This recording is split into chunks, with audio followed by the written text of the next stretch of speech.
So, haha, funny story. My original whack-a-dinger saw, the blade dulled, and then I couldn't get the blade off, so it had to be returned. And then because Harbor Freight doesn't have any, I had to order this orange one from eBay. So, we're setting up the jig again. I'm going to cut some so that we can then go over and film the sizing of the cases. Welcome back to the channel, everyone. Today we're going over something near and dear to my heart. Beer. Oh wait, that's not what this video is about. Today we're going over resizing the 300 blackout cases from all the cases that we cut down on the last video. And then we're actually going to go through reaming the neck and then resizing them again, because it's a whole process. So come along and join me on this journey. It's going to be fun. Oh yeah.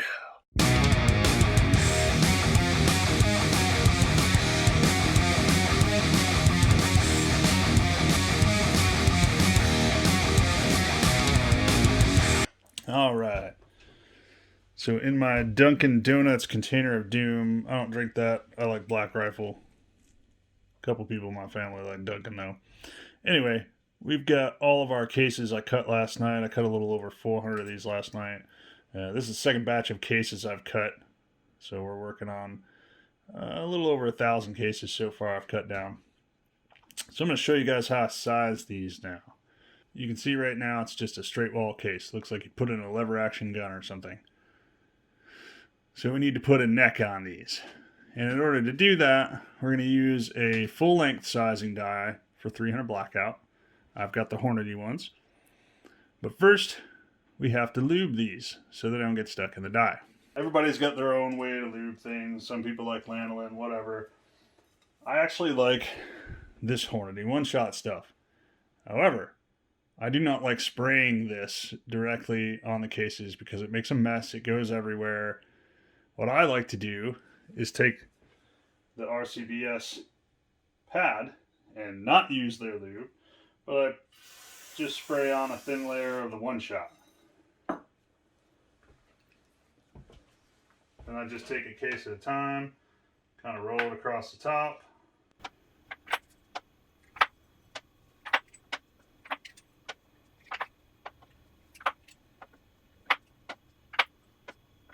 And when the surface stuff starts to go away, I just press it in a little bit and roll, because this pad does soak up some of the lube.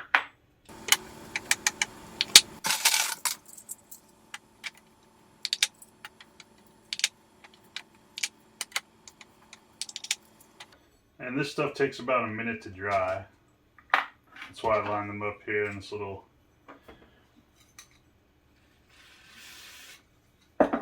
polymer case here. This is actually from some, I think 10mm ammunition. Alright, that's enough for now. So that would just give those cases about a minute to dry. Alright, and now our cases should be nice and dry. So we're going to go ahead and put them in the sizing die. So if you're setting up a sizing die for 300 blackout like this, it's basically the same as a pistol. So what you're going to do is you're going to put your shell holder in. The shell holder for 300 blackout is the same for 223 5.56. Shocking, since it uses the same case. It's a number 16 for Hornady. I don't know what the other manufacturers are. You're going to slap in your shell holder.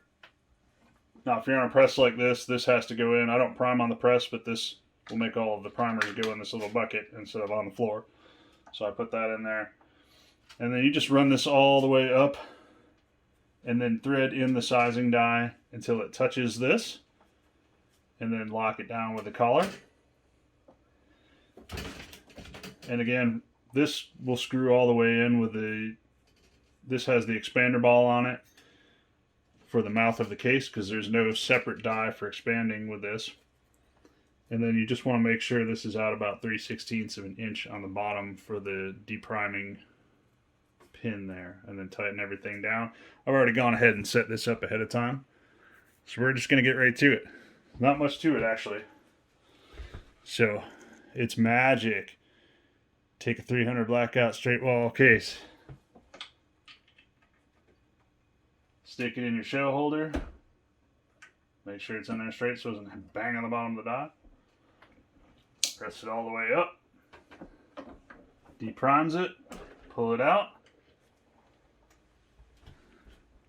And magic! You have a 300 Blackout case with a shoulder on it. These are super easy because they don't really have much of a shoulder. So they are very, very easy to size in there.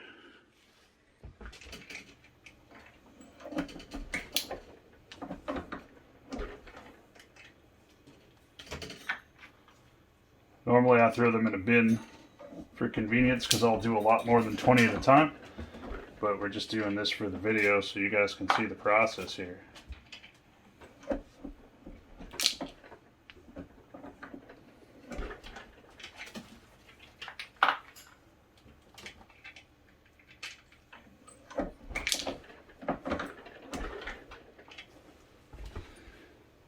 That's it. Isn't she beautiful? Let's speed this up a bit.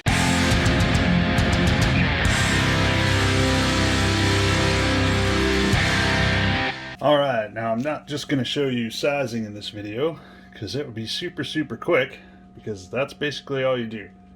Lube them up, size them, put them in some sort of container to get ready for the next steps. Now, this is the Hornady case trimmer. I also have accessories for this to chamfer and deburr. But we're going to show you right now. This is a neck reaming mandrel. I believe this is by Forster. So it basically goes into the cutter in place of the caliber guide. You just use the little Allen screw in here. You want to make sure the flat side of this mandrel is facing this Allen screw so that it stays in there. And then you just screw this cutter on the Hornady trimmer that does not want to focus. There we go. This is important with 300 Blackout if you're doing range pickup brass and you're not sorting it. I have picked up thousands of 556 223 cases at the range. I don't want to sort them by manufacturer and find out if their cases are going to be too thick for the 300 Blackout neck or not, because I can make them all of the same thickness by running them through this neck reamer. I do have an attachment that's on the way to take this handle off and allow me to attach a drill here to do this, because this is very tedious by hand. It takes a lot of effort and energy. But I'm going to attempt to show you, while not standing in the way, what this neck reamer does. Alright, so the neck here, this is not the most accurate way to measure neck thickness, but this is 0.011, which is pretty good. Some of these though measure 0.015, 0.014, and those are too thick. So that's going to give you issues maintaining accuracy and also maintaining neck tension on the bullets. So you want these to pretty much be all 0.01 in order for them to be the best 300 Blackout cases they can be. So you're basically going to stick this. This is actually another number 16 shell holder from Hornady. I have 3 of them now because I'm doing all sorts of processes with 300 Blackout, and I don't want to keep moving the shell holders everywhere when I'm still using the other machines. So I've got a separate one in here. Basically what we're going to do, you put the casing in, you kind of align the neck with the mandrel, stick it in there just a little bit, and then you lock it in. And let's see if I can do this while I'm standing off camera. And then you spin this.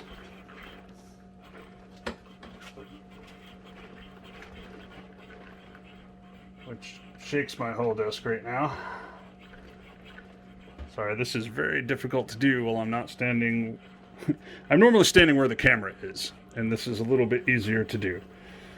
All right, and so this doesn't go all the way up to the cutter. I tried to experiment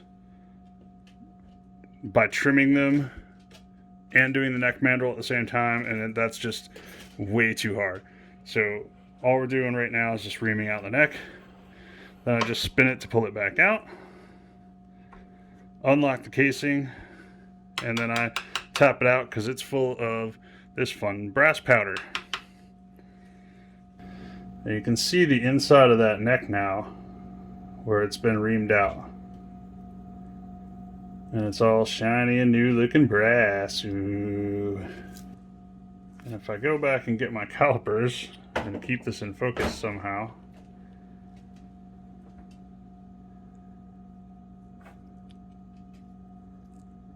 now these are all, should be pretty close to 0.01. Like I said, calipers are not the best. A micrometer, a ball micrometer is actually the best way to do this, but I don't have one yet. So we're just trusting in the fact that the neck reaming mandrel is non-adjustable. So you're always going to get the exact same when you ream out the necks here. And now we're going to do the rest a little bit faster. This is what the neck looks like before we ream it out. Then compare that with the inside of the neck on this one. Much different.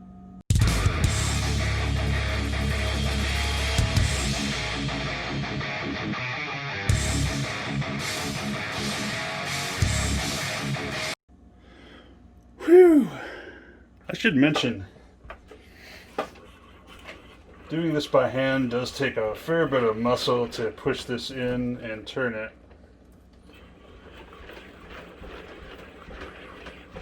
And it does get very tiring. I've also wearing gloves because I'm starting to develop blisters here from turning this thing. Which is why I ordered the drill adapter for this. Also, these get very warm when you do this. It's not too bad when they're not super thick, but super thick cases like the Wolf Gold, I actually tried to pick one up after neck reaming it the other day and burned my fingers. It was that hot. Like it had just come out of the annealer hot. So just be aware, these get pretty warm.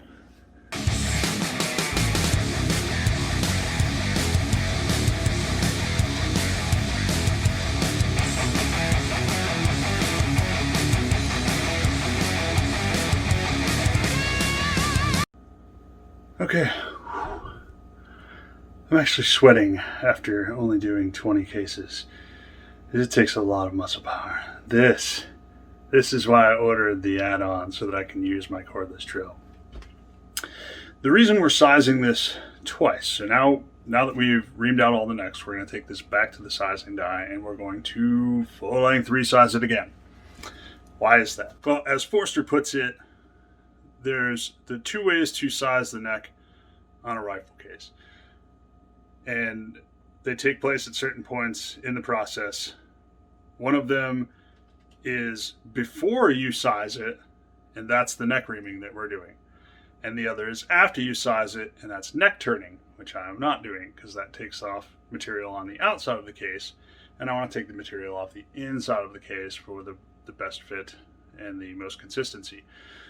So, because the 300 Blackout case, before we size this, it doesn't have a 308 throat on the neck. Okay, so again, this is just a straight wall case before we size this. So the reamer doesn't do anything. You could stick it in here, it's not going to touch the walls of the case. So that does us no good. So we have to size it first to make it into a 300 Blackout case after cutting it down. Then we use the neck reamer. Then we size it all over again. Okay, let's do that. But first, a word from our sponsors. Beer.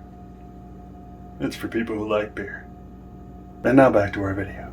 Because the one shot is kind of a dry case lube, and we just lubed these to size them before, I am not going to lube them again. It's just kind of a waste of lube. They're still lubricated. So basically what you're going to do is just put it back in your press and just run it through the sizing die again.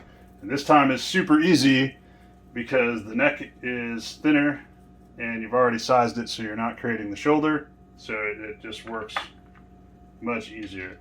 You can tell when you're sizing them the first time sometimes when it's a thicker case, because it'll really take some momentum to get it all the way up in there to size it.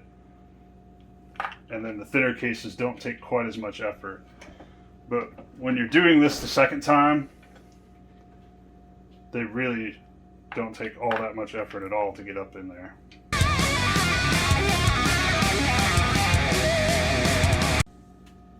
That's it for this step. Now we got 20 cases ready for the next step. Just a quick addendum to the sizing video. I did end up getting the power adapter in so you can put a drill on this cam lock trimmer, and this is way easier to neck ream these cases with.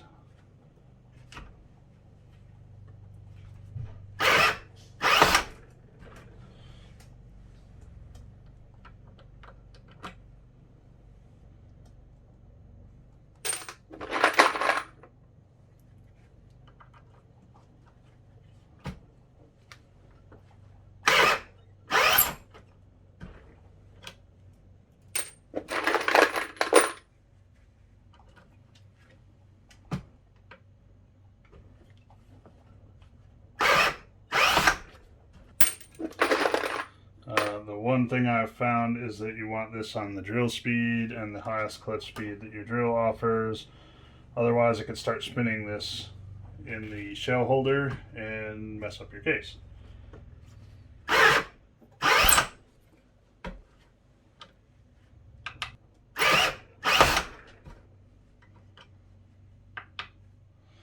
That's it. Nothing really different than doing it by hand, except for you're not busting your hands up trying to turn that crank.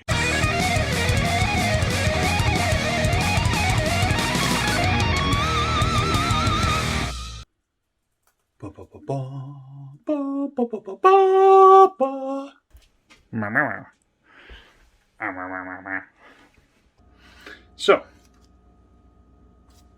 excuse me, beer. Thanks for joining us. I felt like stepping outside to cool off. Thanks to everybody who likes and subscribes. If you don't mind, go ahead and like and subscribe.